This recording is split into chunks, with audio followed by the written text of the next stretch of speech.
Kotak Mahindra bank के head और managing director है मिस्टर उदय कोटक जी। दोस्तों मैं गूगल में जस्ट सर्च कर रहा था तो मेरे पास एक आर्टिकल आया जिसमें कोटक महिंद्रा जी उदय उदय कोटक जी कह रहे हैं कि we have created value for stake holder.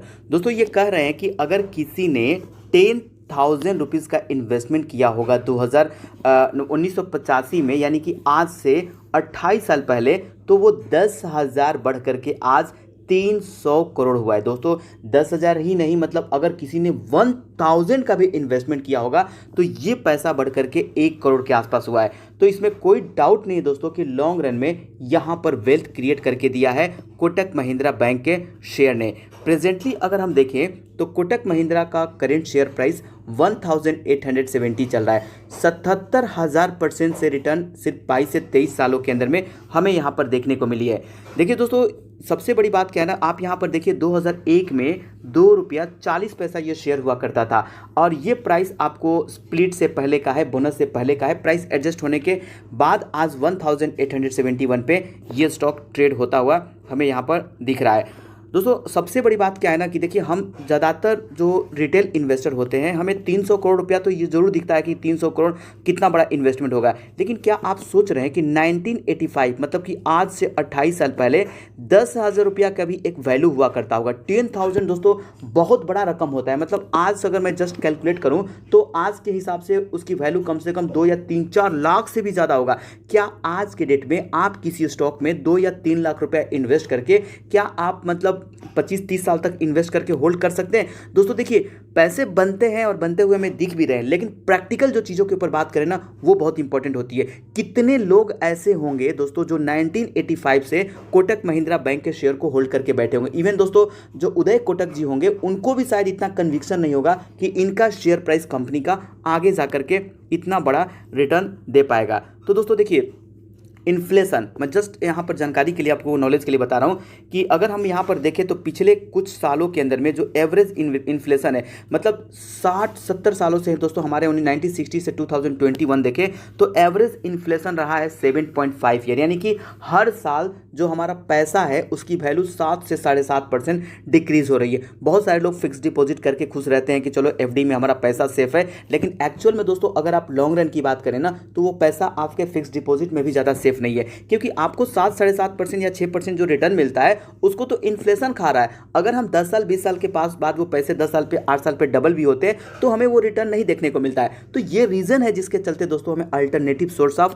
Investment find out करने की कोशिश करते रहना चाहिए और इन्वेस्टमेंट के मौके देखते रहना चाहिए। अब यहाँ पर देखिए दोस्तों ऐसा नहीं है कि कोटक महिंद्रा अकेला एग्जाम्पल है। हमारे स्टॉक मार्केट में कई ऐसे फंडामेंटली स्ट्रॉन्ग स्टॉक्स रहे हैं जो इन्वेस्टर को मल्टी बैगर रिटर्न दिए। देखिए एशियन पेंट की हम बात करें तो 28,000% का इस पार्टिकुलर स्टॉक ने भी इन्वेस्टर को रिटर्न दिया। बजाज फाइनेंस भी इस क्षेत्र में कम नहीं है। बजाज फाइनेंस ने 1,30,000% तक का भी रिटर्न इन्वेस्टर को दिया। जो भी हो, हम एक शेयर में रूल को तो बाईपास नहीं कर सकते ना। अगर हम 5% किसी स्टॉक में इन्वेस्टमेंट करते हैं, सपोज दैट मेरे पास अगर 1 लाख का पोर्टफोलियो है तो हम सिर्फ 5,000 रुपये ही इन्वेस्ट किए और 5,000 रुपीज़ अगर आगे जाकर के मल्टी बैगर बन भी जाता है तो दोस्तों हमें कितना मिलेगा? तो यहाँ पर मतलब लॉयड स्टील तो दोस्तों चलो यहाँ पर मैंने बताया और आपको इतना होते हैं दोस्तों जो नहीं चले हैं, और कुछ ऐसे भी स्टॉक है दोस्तों जो 10 रुपये के प्राइस वाले आज 2 रुपये पे भी आ गए। तो देखिए बढ़े हुए रिटर्न के ऊपर हम जज करके स्टॉक मार्केट में इन्वेस्टमेंट नहीं कर सकते हैं। वही नहीं, आपने देखा होगा ओलेक्ट्रा ग्रीनटेक स्टॉक के ऊपर भी मैंने अपडेट दिया था और आज 4.5-5,000% का रिटर्न मिला है। हालांकि ये स्टॉक मेरे पोर्टफोलियो में अभी भी है और मैंने बिगिनिंग से शेयर के ऊपर इन्वेस्टमेंट करके रखा हूँ। वही नहीं दोस्तों, जेबीएम ऑटो जैसे स्टॉक्स ने भी 25-25,500 का परसेंट का रिटर्न दिया जब से मैंने कवरेज किया है। इसके अलावा तेजस नेटवर्क के स्टॉक्स ने भी 183। तो देखिए मेरा कहने का मतलब यहाँ पर ये है, इवन जेन टेक्नोलॉजी का स्टॉक अगर आपने मेरा वीडियो देखा होगा तो दोस्तों 1000% के आसपास का रिटर्न देखने को मिला है। तो इसको दिखाने के पीछे का वजह दोस्तों ये है कि भले ही अगर हम 20 स्टॉक्स का पोर्टफोलियो रखते हैं तो हम उम्मीद नहीं रखते हैं कि हमारे पोर्टफोलियो के सारे स्टॉक ग्रो करें। 3 या 4 शेयर भी, 3 स्टॉक्स भी अगर चल गए और 10x या 20x का रिटर्न दे ले तो दोस्तों वो 5,000 रुपया के इन्वेस्टमेंट को भी बड़ा रकम बना देते हैं। तो देखिए दोस्तों यहाँ पर हमें लेसन क्या मिलता है, सीखने को क्या मिलता है, क्योंकि दोस्तों देखिए हर वीडियो में जो आप लोगों को बताता हूँ तो मेरा प्रयास रहता है कि ज़रूर कुछ ना कुछ मैं आपको सिखा पाऊँ। और मुझे लगता है दोस्तों कि अगर मेरे 2,60,000 या 56,000 जो सब्सक्राइबर है उसमें से अगर 200 या 300 लोग भी इस चीज़ को समझ जाए तो समझिए कि स्टॉक मार्केट के सक्सेसफुल इन्वेस्टर बन सकते हैं। और यहाँ पर दोस्तों कोई शॉर्टकट नहीं है स्टॉक मार्केट में। एक बात तो आप समझ के जाइए कि कोई शॉर्टकट नहीं है पैसा बनाने का। आपको दोस्तों पेशेंस देना होगा, आपको लॉन्ग टर्म रिटर्न के से आपको कितना रिटर्न मिलता है आपको पता होना चाहिए। और देखिए हज़ारों लाखों लोग ट्रेडिंग करते हैं, आप ट्रेडिंग कीजिए ठीक है, लेकिन दोस्तों सिर्फ ट्रेडिंग से आप अपना किस्मत नहीं चमका सकते। आपने प्रैक्टिकल जो मैं बात कर रहा हूं दोस्तों, कितने लोगों को देखा है अपने आसपास के लोगों को जो कि स्टॉक मार्केट में ट्रेडिंग करके उन्होंने अपना घर लिया या गाड़ी लिया। होंगे जरूर, मैं ये नहीं कर रहा हूं कि 100 में से 1-2 लोग होंगे, लेकिन मेजॉरिटी लोग स्टॉक मार्केट में ट्रेडिंग करके नुकसान करते हैं। मैं ये अगेन कर रहा हूं दोस्तों कि ट्रेडिंग के अगेंस्ट नहीं हूं, लेकिन आप अगर पोर्टफोलियो डिजाइन भी करते हैं तो 70-80% आप लॉन्ग रन के लिए इन्वेस्ट कीजिए और 20-30% में स्विंग कीजिए या जो करना है ट्रेडिंग कीजिए। तो दोस्तों ये देखिए पहला रूल ये बोलता है कि कभी भी आपको क्राउड को फॉलो नहीं करना है। यहाँ पर ज़्यादातर हम लोगों में से लोग मार क्यों खा जाते हैं, क्योंकि भीड़ के अनुसार चलते हैं। ये शेयर में न्यूज़ आया है, स्टॉक भाग गया है, चलो आज बाई कर ले। तो ये गलती आपको नहीं करनी है। इन्फॉर्म डिसीजन मतलब आप किसी कंपनी के शेयर को बाई करते तो एटलीस्ट आपको इतना तो पता होना चाहिए ना कि कंपनी के साथ क्या अच्छा है क्या खराब है, क्यों हम शेयर को बाई कर रहे हैं। और दोस्तों उन्हीं कंपनी में वॉरेन बफेट जी कहते हैं कि आप उन्हीं कंपनी में इन्वेस्ट कीजिए जिसके बिजनेस को आप समझ रहे हैं। जिसकी बिजनेस नहीं समझ में आ रही है बेहतर होगा कि वैसे कंपनी से आप दूर ही रहे।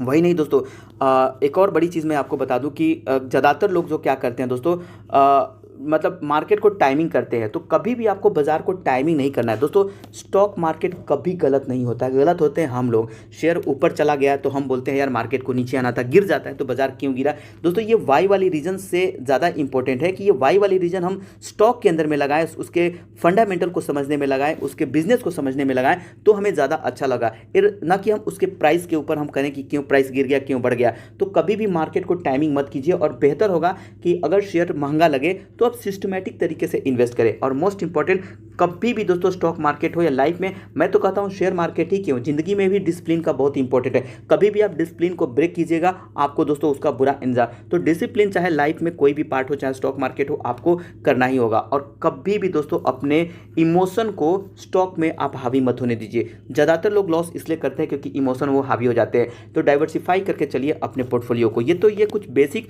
रूल्स होते हैं दोस्तों जो हमें as a stock market investor समझनी चाहिए। तो देखिए दोस्तों लर्निंग चाहे कहीं से मिले, आपको यूट्यूब से मिले या फिर गूगल सर्च करके मिले या फिर क्लास ज्वाइन करके मिले, सीखिए और हमेशा अच्छी चीज़ सीखने की कोशिश कीजिए। साथ में ये जानिए कि जहाँ से आपको लर्निंग के सोर्स मिल रहे हैं वो सोर्स कितना रिलेवेबल है, जो आप चैनल देख रहे हैं उससे आपको कितना इंपॉर्टेंट चीज़ सीखने को मिल रही है। तो उन्हीं के साथ आप सभी की मत सुनिए, और सुन भी रहे हैं दोस्तों सभी का तो आप बस ये उससे अच्छा चीज़ सीखिए, उसके खराब चीज़ों को जानने की कोशिश न कीजिए। और मैं हमेशा कहता हूं दोस्तों कि स्टॉक मार्केट में अगर आप हैं तो मतलब अगर मेरा चैनल अब तक आपने सब्सक्राइब नहीं किया है तो सब्सक्राइब जरूर कीजिएगा।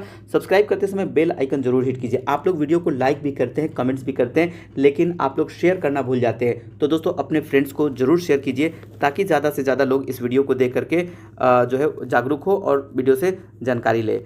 और साथ में दोस्तों मैं कहता हूं कि हमेशा अपने पास 2 डीमैट अकाउंट रखिए, एक ट्रेडिंग के लिए और एक दोस्तों इन्वेस्टमेंट के लिए। क्यों लोग नुकसान करते हैं, क्योंकि ट्रेडिंग वाले शेयर में इन्वेस्टर बन जाते हैं और इन्वेस्टमेंट वाले शेयर में ट्रेडर बन जाते हैं। तो इस तरह की कन्फ्यूजन ना क्रिएट हो, इसके चलते मैं कहता हूं कि 2 डीमैट अकाउंट। और मैं तो कहता हूं दोस्तों कि मेरे पास चूंकि बेसिकली मैं एंजल 1 का डीमैट अकाउंट रखा हूं क्योंकि यहाँ बहुत अच्छा सर्विस मिल जाती है और साथ में आपकी ब्रोकरेज भी कम है और कोई भी अकाउंट मतलब मेंटेनेंस चार्जेस नहीं है। और यहाँ पर दोस्तों आपको मतलब अकाउंट ओपनिंग चार्जेस नहीं है। तो वीडियो के डिस्क्रिप्शन बॉक्स पे लिंक है, वहाँ पर जाएंगे तो आपका एंजल 1 में डीमैट अकाउंट खुल जाएगा। बहुत बहुत धन्यवाद दोस्तों ये वीडियो देखने के लिए।